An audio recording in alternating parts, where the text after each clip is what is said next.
The onion, an edible bulb comprised of several concentric layers, thus making it impossible to know whether it contains a sweet heart or a rotten core until all of the layers have been pulled back. So it is with life. We all begin as an innocent, unadulterated bulb gently planted in the soft earth. But as we grow, we develop layer after layer of experiences, thus forming our outer shell and becoming what we present to the world. Those of us who are allowed to be our true selves during the delicate growing stage of our life are left with an end product that is a true reflection of our being. Many of us, though, are forced to put up false layers and impenetrable skins during our growing years. When maturity is reached for us, there is no peace. There are two options: continue to live within the rotting, inaccurate representation of yourself, or two, choose to peel back the layers and unearth your truth. So you might be wondering what in the world that has to do with being a peacemaker. And the simple answer is everything. That was written by a person who had a really terrible start in life. And by start, I mean the first 25 years of their life. This person was hurt, angry, and because of that, they were a hater. And they did a lot of really terrible things. But the thing about this person is they're no longer a hater. They are a peacemaker. And there's a lot of reasons why a person becomes a hater, because I don't think anyone starts out in life as a hateful person. Hateful people are built. And in the case of this person, they were born into a hateful family, a family that condoned hate and didn't honor any form of diversity whatsoever. And so they grew up in an environment where in order to survive, they needed to fit in. And fitting in meant being hateful. And it wasn't until they reached a certain level of maturity and strength that they were able to break free from this path that had been set in place for them. And everybody reaches that point at a different time.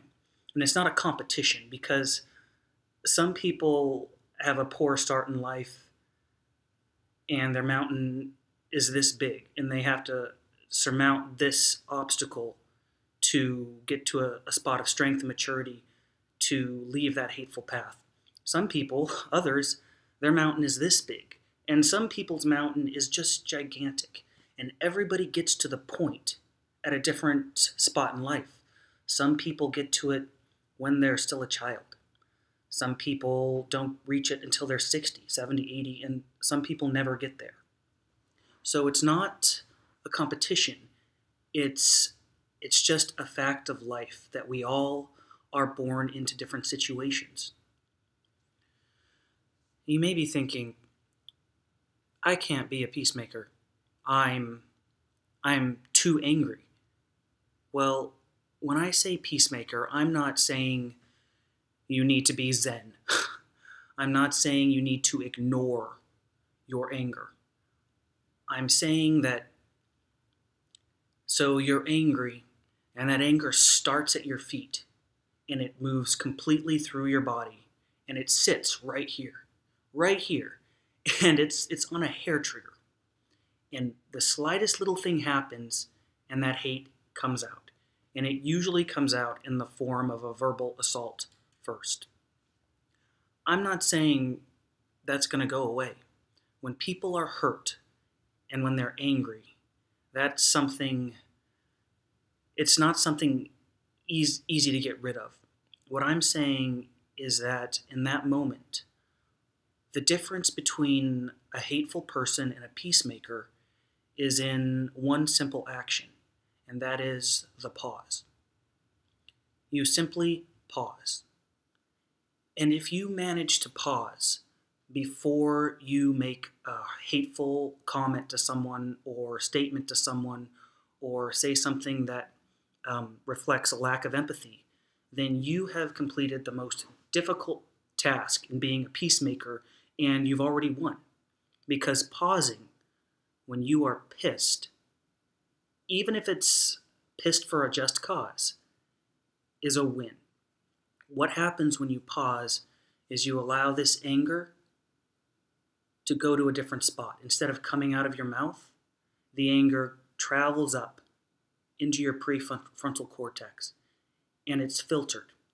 And it gives you an opportunity to think about what you're going to say and what you're going to do, and make positive actions instead of negative actions. So I don't have much more to say on that subject because there is someone that can say it much better than I can. I don't know if either of you have heard of Dr. Brene Brown, but she does amazing work in helping people to understand their emotions. And so there's two videos that I'm going to give you links to, and I'm going to put them down in the description of the video. One of them is on empathy, and one of them is on blame. And they're both short, about 3 minutes each. And I'd like you to watch the one on empathy first, and then watch the one on blame. And as you're thinking about them, think about all the reasons a person could be hateful to you.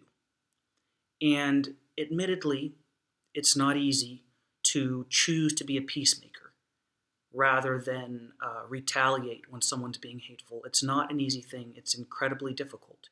That's why you pause. But it is worthwhile. And if your true intent is to build relationships and connections with people and make the world a better place and be peaceful, then that's what you need to do. So I really encourage you to watch the two videos and really think about how you could implement some of these ideas in your life and in situations where you are angry. And again, I'm not saying anger is wrong, but anger can be used to hurt people, or it can be used to fuel people.